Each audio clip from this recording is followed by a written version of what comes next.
మేషరాశి వారికి ఈ సంవత్సరము ఆదాయ వ్యయము రాజపూజ్యము అవమానం ఎలా ఉండబోతుందో ఈ వీడియోలో తెలుసుకుందాం. మేషరాశిలో ఏ నక్షత్రాలు వస్తాయనగా అశ్విని నక్షత్రంలోని 4 పాదాలు, భరణి నక్షత్రంలోని 4 పాదాలు, కృతికా నక్షత్రంలోని 1 పాదం కలిపితే మేషరాశి. చాలామందికి పుట్టినటువంటి కాల సమయంలో డేటా బర్త్లు లేనటువంటి వారికి పేరు యొక్క మొదటి అక్షరాన్ని అనుసరిస్తూ రాశిని తెలుసుకునే ప్రయత్నం చేద్దాం. చూ, చే, చో, లా, లీ, లు, లే, లో, ఆ అక్షరాల వారందరూ కూడా మేషరాశి జాతకులే. మేషరాశి యొక్క అధిపతి కుజ భగవానుడు. వీరికి ఈ సంవత్సరము ఆదాయం 12, వ్యయం 14. చూడండి విధి ఎంత వైపరీత్యమైనటువంటిదో. 14 రూపాయలు ఖర్చు ఉంటే కేవలం 12 రూపాయలు వీరు సంపాదించబోతున్నారంటే 2 రూపాయలు అప్పు కాబోతున్నారు.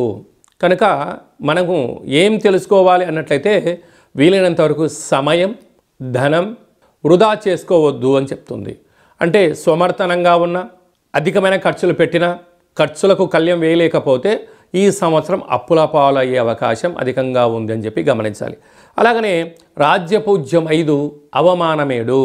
మధ్యవర్తిత్వ కార్యక్రమానికి దూరంగా ఉండండి. అప్పులు ఇచ్చి పుచ్చుకునే వ్యవహారంలో చాలా జాగ్రత్త అవసరము. అదే కాకుండా ఉగాది పండగ ప్రారంభం నుంచే ఏళ్లనాటి శని మేషరాశి వారికి ప్రారంభం కాబోతుంది అని చెప్పి మీరు గుర్తుపెట్టుకోగలగాలి.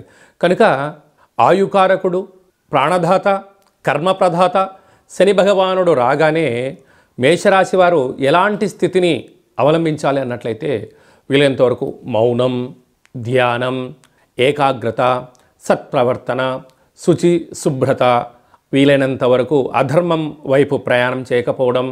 మీ జన్మ నక్షత్రం రోజున అంటే సంవత్సరం పొడవునా శనివారం, మంగళవారం, పూర్ణిమ, అమావాస్య తిథులు యందున ముఖ్యమైనటువంటి పనులు వాయిదా వేసుకోవడం, వీలైతే ఉప ఆవాసానికి దగ్గర అవ్వడం. అలాగనే ప్రతి శనివారం పూట ఓం క్రాం క్రీం క్రోం సహ శనయే నమః అనేటువంటి నామాన్ని నక్షత్రాలు 27 కనుక 27 సార్లు రాయడం. అలాగనే ప్రతి మంగళవారం పూట, ఎందుకు రాశాధిపతి కుజ భగవానుడు అవ్వడం వలన ఓం క్రాం క్రీం క్రౌం సహ భౌమాయ నమః అనేటువంటి మంత్రాన్ని వ్రాయడం.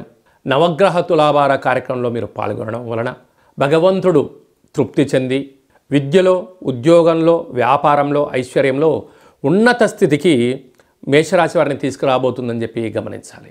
అది ఏ కాకుండా మీ మేషరాశి యొక్క అధిపతి కుజ భగవానుడు ఈ సంవత్సరము ధాన్యాధిపతి, వృక్షాధిపతి, సర్పాధిపతి అవ్వడం వలన ఎర్రటి నేలలు కలిసి రావడం, అంటే ఎర్రటి భూములు క్రయ విక్రయాలు, అంటే ఇంటి స్థలాలు కానీ, వ్యాపార స్థలాలు కానీ, వ్యవసాయ క్షేత్రాలు కానిలో క్రయ విక్రయాలు చాలా యోగదాయకం. ఎరుపు పంట అయినటువంటి కందులు, మిరప, ఎరుపు వస్త్రాలతో కూడుకున్నటువంటి వస్త్ర వ్యాపారస్తులు, స్వర్ణకారిత వ్యాపారస్తులకు చాలా మంచి కాలం. కనుక వీలైనంత వరకు ఈ సంవత్సరము ఆధ్యాత్మికమైన చింతనతో మీరు ప్రయాణం చేయగలిగినట్లయితే వీలైనంత వరకు ప్రతిరోజు కూడా ఉతికిన వస్త్రాలు ధరింప చేయగలిగితే మీ తొలిమెట్టు విజయం అక్కడి నుంచే ప్రారంభమవుతుంది. ఎందుకనగా శని సంచార స్థితిలో ఉన్నప్పుడు శని కుజులకు మిత్రభేదం కన్నా శత్రు పరిస్థితి ఉంటుంది. కనుక మీరు మొట్టమొదటిగా సక్సెస్ అవ్వాలి, ప్రతి దాంట్లో విజయం సాధించాలి, గృహాల్లో గొడవలు పంచాయతీలు లేకుండా ఉండగలగాలి అంటే వీలైనంత వరకు శుచి శుభ్రత, ఉత్తికిన వస్త్రాలు ధరింప చేయడము మేషరాశి వారికి మొదటి లక్షణము అని చెప్పి గమనించగలగాలి. ఈ వీడియో మీరు చూస్తున్నారు అన్నట్లయితే మీరు శని భగవానునికి సేవ చేసే సమయం ఆసన్నమైందని చెప్పి మీరు గుర్తుపెట్టుకోగలగాలి. భగవంతుని ఎప్పుడైతే మనం స్మరిస్తామో, ధ్యానిస్తామో ఆయన మనల్ని పిలవగానే వచ్చి మనల్ని ఆయురారోగ్యాలకు కాపాడుతాడు అని చెప్పి మనం గమనించాలి. కనుక ఈ వీడియో మీరు చూడడమే శని భగవాని యొక్క ఆశీస్సుల కోసం అని చెప్పి గమనించాను. కనుక భగవంతుడు కూడా సిద్ధంగా ఉన్నాడు. నన్ను ఎవరైతే స్మరిస్తారో, నా ధ్యానం ఎవరైతే చేస్తారో, నాకు పూజ ఎవరైతే చేస్తారో వారిని కాపాడాల్సిన బాధ్యత నాదే అని చెప్పి శని భగవాను అనుకుంటూ ఉంటారు.